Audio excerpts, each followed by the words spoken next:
Oh, hello there. Yes, well, stop your cheap comments. Yes, sunny, isn't it? Quite nice.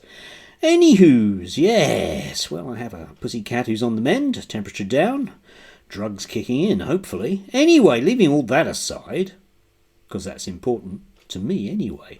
Yes, one of the umpteen multiple things, but probably the overriding thing that I find most distasteful about almost all of the British media, no matter where it comes from, and I include all of the supposedly left-wing outlets like the BBC and Sky and The Guardian in this, is the generalised viewpoint that we get from them, which is fairly libertarian in that nasty kind of sneering at any sort of collectiveness, includes democratic institutions, just nasty on that level, and that weddedness to the kind of Thatcherite neoliberalism of the last 40 years, which patently doesn't work.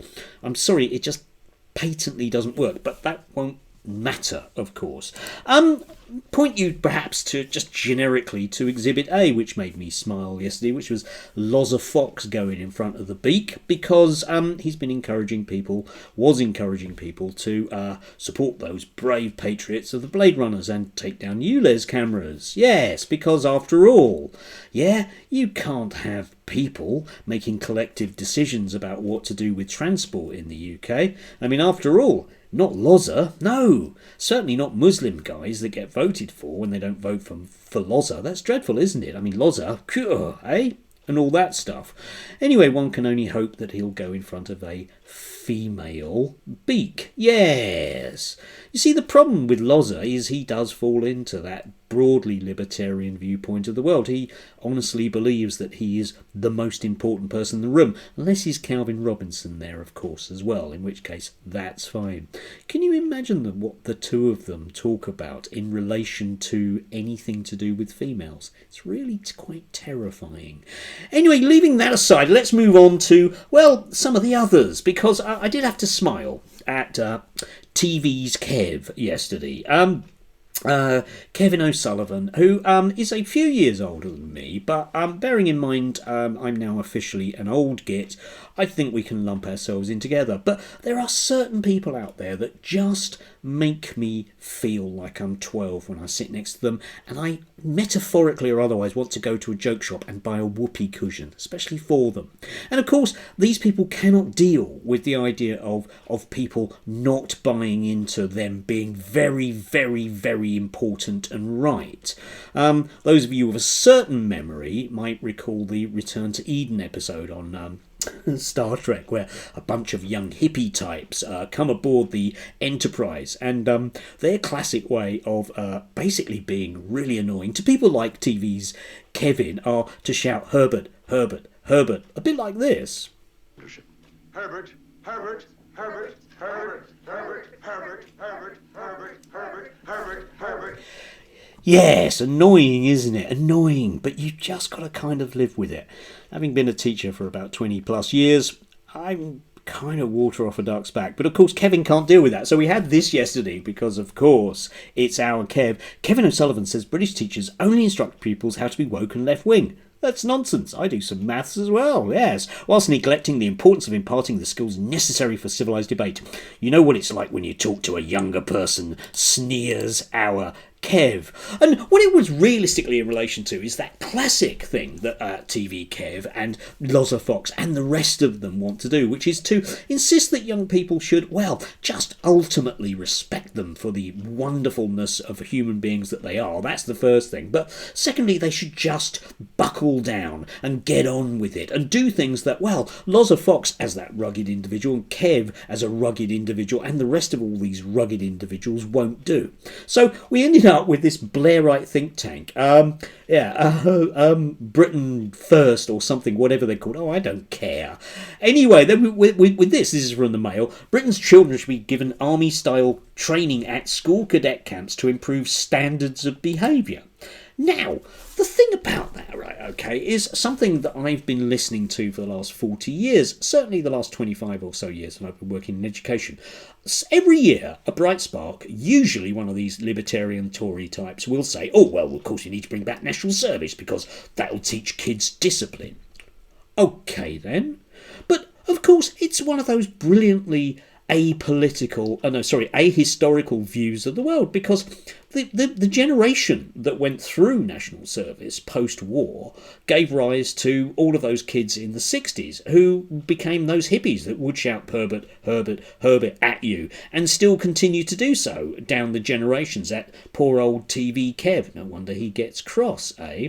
Because that's what that was. That whole 60s counterculture was in many ways a reaction against those kind of nasty, imposed ideals by a group of people from above.